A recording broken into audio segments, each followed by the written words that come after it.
Okay. So you've been wanting to ask a question for what, 3 weeks now, Yeah, and I we feel like just I've been haven't. mentioning it. Yeah.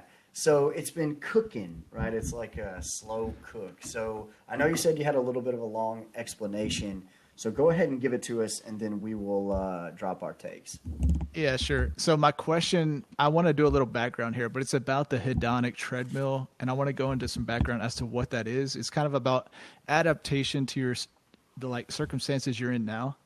And so as people, we have this like tension between our unfilled needs and wants and the top of that Maslow's hierarchy where we like want that self actualization, like this fulfillment in what we do.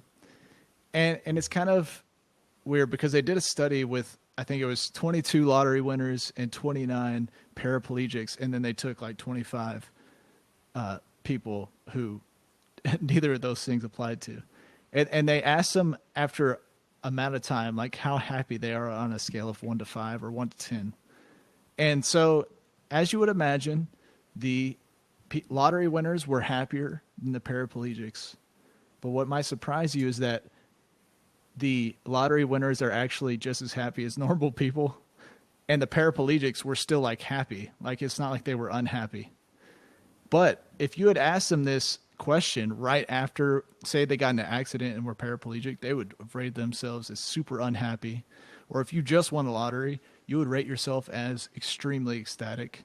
But eventually you come back to about this mean, like this normal level. And so we just over time adapt to our circumstances, our experiences. So, I mean, another little bit about that is that, so people in like a Midwestern college were asked, you know, how happy are people in a California college with this great weather? And you would expect them to be super happy, but actually they're just as happy as you are. Like those circumstances like don't actually matter that much to your happiness. So as a Christian though, let me back up one step further. So to be on this hedonic treadmill, right? Always seeking pleasure. We have to keep chasing experiences to get this satisfaction level. Like if we want to be at a plus 20 satisfaction level, we can do things that get us there. But if we keep doing the same things, we're going to keep on. It's going to diminish. Like we're going to go from a plus 20 to a plus 10, right? But does Christianity help us to get off of this hedonic treadmill?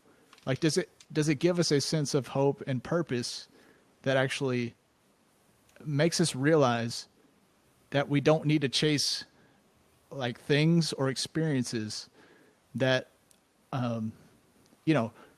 give us this certain expectation of pleasure or happiness?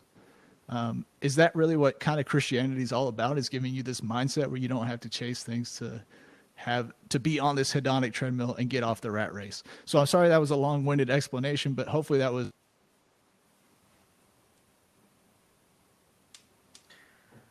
No, yeah, that was good. I don't know if you meant to mute yourself or not, but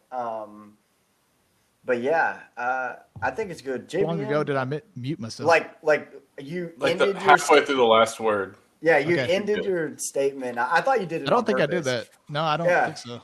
That was But, weird. all right. Anyways, JVM, what do you think about this? I'd like to hear what you say before I say anything. So, I mean, on one hand, it's like, okay, yes, like, of course, like, Christ came to save the lost, and we're lost because we're caught up on this hedonic treadmill, right?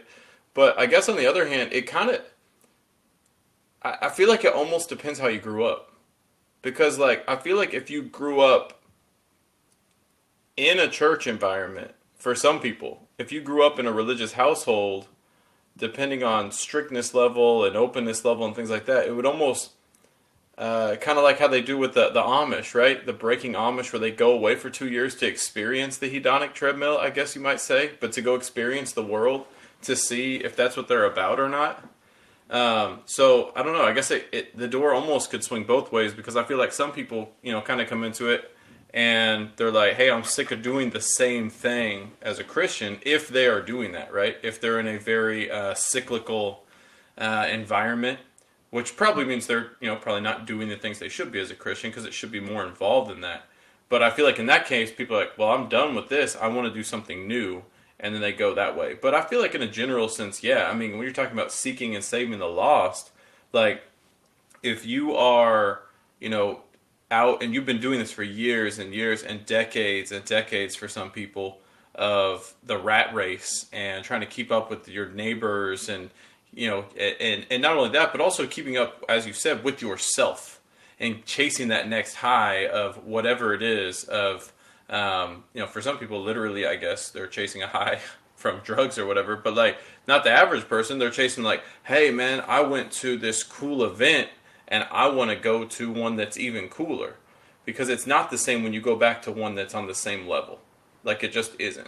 Like going like the first college football game you go to is so exciting, but then when you've gone to like 6 or 7 of them, now it's like, oh, the bowl game is exciting, or the conference championship, like something that's like another level where you're like, oh, I'm doing like a special trip to go to this game.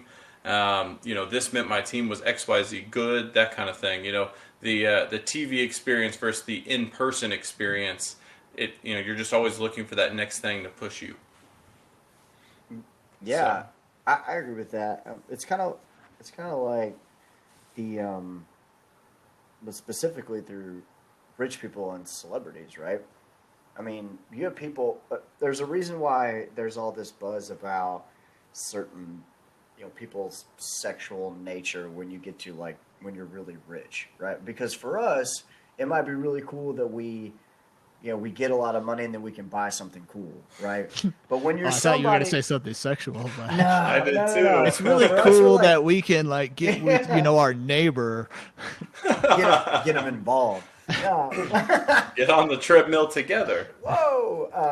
But they have all this money, so money is nothing to them. So then they go and they try to fulfill that with sexual desires, and like you said, being with one woman or 10 or this one or this celebrity or whatever is not enough, or taking this drug, like you said, it's not enough. But I think that's how people perceive what you're asking, Piano Man. People are like, yeah, if you're a Christian, you aren't like that. To me, I look at it as there isn't really a treadmill. It's like what JBM said. You go to a college football game, that's really fun. But if you go a lot, or even if you don't go a lot, the next time you go, there just isn't that same feeling. So it's not like you start at one point and you go back. You're always trying to move forward. So To his point, I think it's called a treadmill because like the first time you get on it, you're going a certain speed, and then if you and do then that long enough, you have to speed up oh, okay. in I order thought to get the I thought same feeling yeah, in your body. I got what you're saying. So it's like but what I'm saying, what I mean to is, and I did like the explanation, so I didn't think it went too long. I thought it was fine. Helped me understand it a little bit better. I think it helps everybody else. Is less to do about people do that, and more of this is what the world wants, right? So the world tells people these days, don't get married until you're 30 because you won't get to travel. Or they'll say, don't have kids, or certain people would say, don't have kids because then you won't be able to save your money or you won't be able to spend your money. Or people will, there's these goals that the world thinks that certain people should have to earn, right? And that's kind of the treadmill for them. Whereas as a Christian, I think it is sort of built for you to be able to find happiness with whatever you choose in life, as long as it centers around God, right? And you can find that. It's and I know we're going to talk about this a little bit later. I think is JBM recommended a book called Something Has to Change, and there are things in that book that aren't really any different than you hear when somebody from another country comes and does their, hey, you support me and this is what happens. And I want to talk about it in a longer format later, but there's stuff in it about like heaven and hell that has really got me thinking a lot. And on this particular subject, I think as Christians, it's okay if we don't really satisfy that hunger, as long as that hunger is with God. right? It's fine for us to feel at peace with ourselves and our Christianity, but we should always be striving to do more. Like the first time you read, it's why you should continue to read your Bible, right? You read a verse and you might be like, wow, that was crazy. I didn't think about that. And if you don't read it again, you'll probably forget, you know? But then when you read it a second time, it won't hit you as hard. Like, oh yeah, I remember that, but that is weird, you know? So you do kind of have to keep that constant study. But So it's you interesting. can find different things in your life. It's funny because what you're saying almost sounds like, okay, so it's not the hedonic treadmill, Right.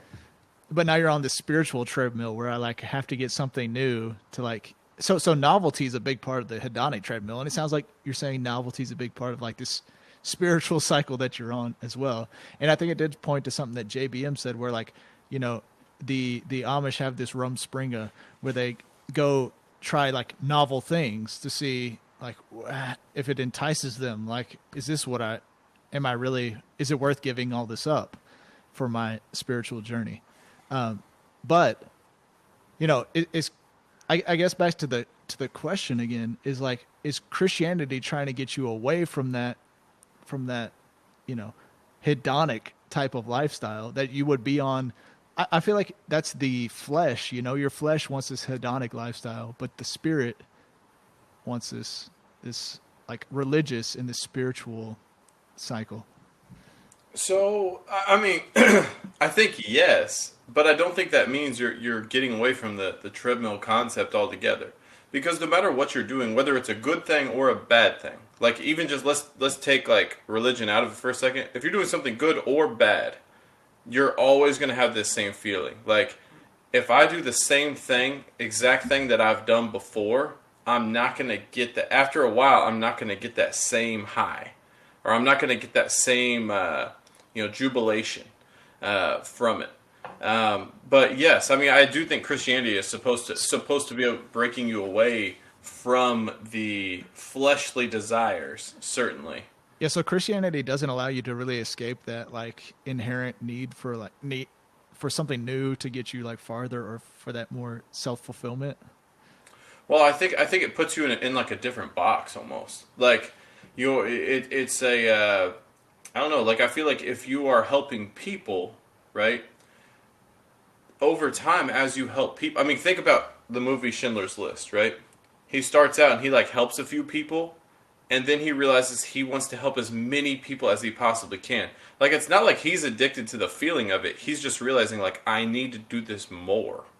Like, and so then by the end, he's literally giving away every single thing he has to help more and more and more people because, like, it gets to a point with him that he's like, I just want to help more people.